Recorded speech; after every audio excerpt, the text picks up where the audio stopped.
Apple was hoping to make a splash with some groundbreaking new technology, but unfortunately, they were let down.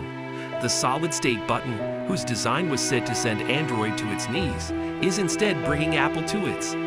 As a result, it got canceled. This begs the question, why? We will tell you to join us to have an exciting discussion.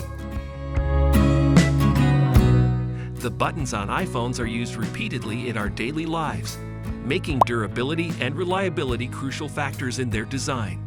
Solid-state buttons on phones require durability and reliability as users rely heavily on them to interact with their devices.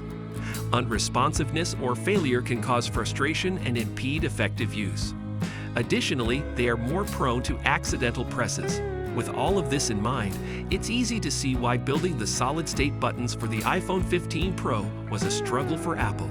Apple encountered technological problems in designing a solid-state button for the iPhone 15 due to its lower endurance than mechanical buttons. Apple needed to ensure that while having a finite lifespan, it could sustain frequent usage and deliver reliable input. Overcoming this obstacle requires creative ways to ensure the solid-state button would last without sacrificing usefulness. When designing the solid-state button, the user experience is also considered. Let's discuss this. After years of using iPhones with physical buttons, many of us have become used to the tactile feedback it provides. When pushed, solid-state buttons don't provide any tactile feedback. Thus, it might be impossible for you to tell whether they successfully pressed it, leading to confusion and a bad user experience. As a result, Apple probably faced an obstacle. The company had to ensure the button was durable and reliable while providing a satisfying user experience. Achieving this meant designing a button that was quick to react, easy to use, and had a simple layout. Apple needs to develop innovative solutions to create a solid-state button that met their high standards without compromising the user's ease of use and satisfaction. But what's more important is the solid-state button's compatibility with accessories. So let's talk about it.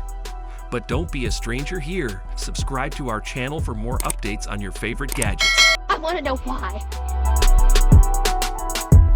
Many people use phone cases and other add-ons to safeguard their iPhones or make them more useful, and the physical button integrates perfectly with these items.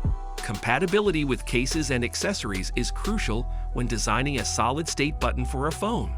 If a phone case covers the button, you may struggle to press or press it accidentally, leading to frustration and a negative user experience. As a result, building the solid-state button for the iPhone 15 presented Apple with a special technological difficulty since it had to work with various covers and accessories. In contrast to mechanical buttons, which can be used with any case or accessory, solid-state buttons need a different design strategy. To ensure that the button could function with various accessories, Apple would need to consider several aspects, including size, shape, and positioning. If that is the case, it means Apple faced issues integrating it into the iPhone 15 Pros. Let's talk about it now. But before that, are you team physical button or team solid-state button? Tell us in the comments section below. Hey, did you hear that? The physical button works without hitch. Size, shape, and color are all carefully considered to seamlessly integrate the rest of the phone's design. However, the solid-state button must blend with the rest of the phone's design so it doesn't stick out and feel out of place.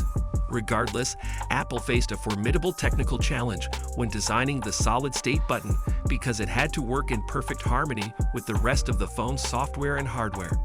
Ming-Chi Kuo also said that his latest survey indicates that due to unresolved technical issues before mass production, both high-end iPhone 15 Pro models, Pro and Pro Max, will abandon the closely watched solid-state button design and revert to the traditional physical button design.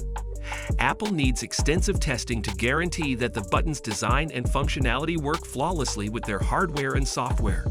The size was also a factor that needed to be considered, so let's look at that in detail. The iPhone 13 series has a side button approximately 8.9mm x 3.84mm in size. It has the right proportions for the best user experience. If a button is too tiny, pressing it may be difficult, resulting in an incorrect response or user irritation. Also, if the button is overly big, it may be difficult to handle or use the gadget and interfere with other components or functioning. In that scenario, one of the primary technological hurdles encountered by Apple while building the solid-state button was establishing a compromise between the button's size and compactness. The button must be large enough to be simple to push yet tiny sufficient to blend in with the rest of the device. Apple needs to discover the ideal size for the button so that it wasn't too small and didn't operate or too large and destroyed the tool's appearance. This challenge requires an imaginative design concept and a lot of testing to get the correct blend. Now you understand why Apple had to let go of the iPhone 15's solid-state button. Remember that most of these arguments are based on our personal perceptions. Apple has not yet made a formal announcement. However, the iPhone 16 may or may not include the solid-state button. Regardless, there are exciting upgrades to anticipate for it. So check out our next video for more information.